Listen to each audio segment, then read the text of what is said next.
Em nome do Pai, do Filho e do Espírito Santo. Amém. 1 Macabeus, capítulo 3, versículos de 27 até o 60. O nosso grande herói contra o inimigo, contra o pecado, a morte, todo o poder das trevas, Judas, o Macabeus. Ele agora vai enfrentar o poderoso exército de Lísias, o grande general de Antíoco Epífanes. O que acontece? Vamos aqui contextualizar. No versículo 27 diz assim, quando o rei Antíoco soube dessas novas, encolerizou-se terrivelmente e reuniu todas as forças do reino, formando um exército poderosíssimo. Quais são as novas? Que Judas Macabeu estava vencendo tudo. Estava vencendo os inimigos com poder e com glória. Quando o inimigo de Deus souber que você está vencendo o pecado, que você está vencendo as situações de morte, que você está vencendo Satanás, seus ardis, suas situações, suas ciladas, suas tentações e provações, ele vai ficar furioso e vai armar um grande exército para te combater. Você já viu aquele ditado que diz, quanto mais eu rezo, mais tentação me aparece? Pois é, que a tentação, a provação, a permissão de Deus para que nós sejamos mais fortes, mais santos, mais de Deus. Não é um querer, mas é uma permissão. Porque o Pai Nosso diz exatamente o quê? Livrai-nos da tentação, livrai-nos do mal, livrai-nos do demônio. Porque ele está aí. O gosto do mal e do demônio é perder os filhos de Deus. É distorcer, é confundir, é alienar, é fazer com que nós não tenhamos fé. Ele quer tirar a nossa fé, tirar o nosso ânimo, a nossa coragem. Ele quer nos destroçar, porque ele não pode fazer nada contra Deus. Mas os filhos amados, que foram redimidos no sangue do Filho dos Filhos, ele quer por tudo fazer com que nós desistamos do céu, desistamos da eternidade, desistamos do que é nobre, do que é valioso. Então ele vai lutar com todas as formas, ou com todas as forças e de todas as formas para nos vencer. Então prepara para a guerra, prepara para a batalha, tenha coragem, destemor e lança a estratégia. Qual foi a estratégia de Judas? Vamos aqui entender. Então o que aconteceu? Antíoco reuniu todo mundo. Gente, ele pagou muito, um ano todinho de soldo, ou seja, um ano de salário para os soldados para combater Judas. 2 vezes mais. Então ele ficou um pouco sem dinheiro, um pouco sem recurso, sem capital, e aí foi lá para a Síria poder cobrar impostos e tudo, e deixou Lísias com o mandato de destruir a Judéia, dizimar o povo, acabar com o povo de Deus e todo o povo que perturbava, principalmente Judas. E aí deixou essa ordenzinha. E Lísias foi o grande executor. Esse homem pegou 40.000 soldados, 7.000 cavaleiros, elefantes e tudo mais para devastar o país de Judá conforme a ordem do rei. No versículo 38 você vai ver isso. Então colocaram-se a caminho e foram para Emaús. Lembra de Emaús, que é distante de Jerusalém 3 quilômetros mais ou menos? 12 quilômetros mais ou menos? Pois é. Eles foram para Emaús. Sitiaram tudo, invadiram tudo. O povo começou a tremer de medo. Então, Judas falou assim, vamos chamar todo mundo, convocar todo mundo, só que tudo estava desolado, o santuário profanado, a cidade deserta, tudo vazio, tudo vazio, porque o povo estava com medo desse povaréu todo infiel, desses profanos, desses infames que estavam destruindo o país. Então, essa força de resistência dos macabeus e do exército do povo fiel a Deus, eram muito pouquinha gente, estavam em esconderijos, nos desertos, lutando, enfim, tremendo de medo, porque todos os sírios tinham invadido, o povo do Antíoco Epífanes tinha invadido a Terra Santa, profanado o templo, destruído tudo, destruído geral, certo? Então, o que eles fizeram? Olha que bonitinho. Versículo 44, 43. Levantemos nossa pátria de seu abatimento e lutemos por nosso povo e por nosso lugar santo. Luta nobre, causa justa, por um valor eterno. Olha que bonito.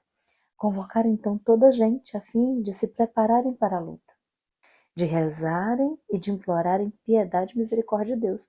Então, passo a passo para você ter a vitória. Primeiro você convoca o povo, as pessoas que querem lutar e que desejam o céu que você deseja. Reunião de irmãos, comunhão, comunidade. Depois se prepara para a luta como? Rezando e pedindo perdão a Deus, se confessando. Então, o maior atributo, a maior virtude que um cristão pode ter para combater o mal é a confissão, a oração e a vida em comunidade. São os três fatores que vão nos ajudar a vencer, em definitivo, todas as maldades e os ardis do demônio. Eu tiro, né? Isso é tão verdadeiro. Os meninos mesmo que veem, chegam para nós para viver em comunidade, para serem missionários, que têm uma vida pregressa de sexualidade desenfreada, de moralidade, tudo.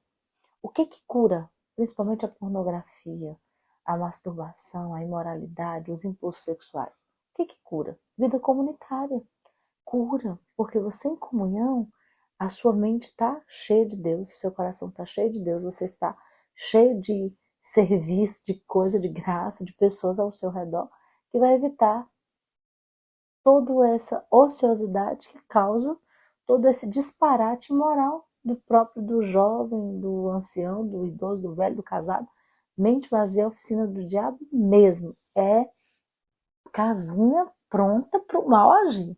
Então, se você quer ver longe da desgraceira, principalmente da imoralidade que está dentro de nós, da impureza que está dentro de nós e desse contexto terrível, individualista, que nos favorece, infelizmente, ao desmando e à imoralidade, vida comunitária é um grande remédio para vencer o mal.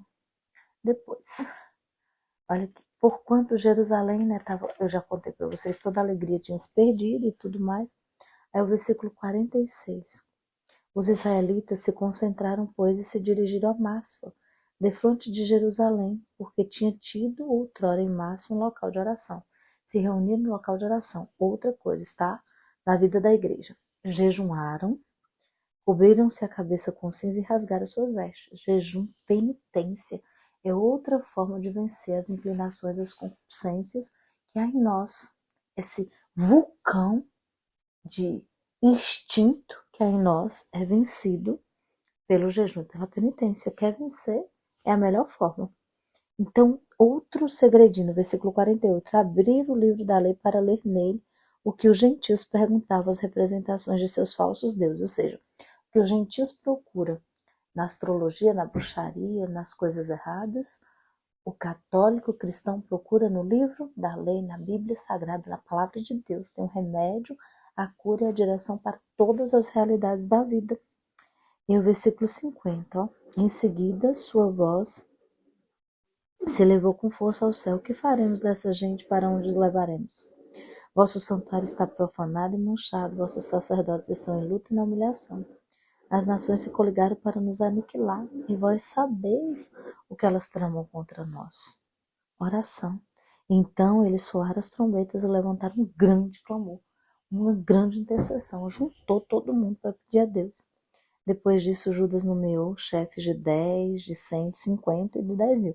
Depois de orar, ele teve a estratégia e disse aos que acabavam de construir suas casas, de tomar mulher, de plantar uma vinha, ou que tinham medo que voltasse cada qual para sua casa, conforme a lei. Além do exército há pouco, da cidade está deserta, de tudo profanado, ele ainda mandou voltar quem tinha medo, quem tinha se casado, quem tinha comprado ou construído uma vinha, enfim, para viver aquilo que era próprio da lei. Os israelitas se puseram então a caminho e vieram acampar ao sul de Emaús, defrontar o inimigo. Preparai-vos, disse Judas, sede corajosos, estáis prontos desde amanhã para o combate, e essas nações que estão unidas para nos arruinar, a nós e tudo que possuímos de sagrado.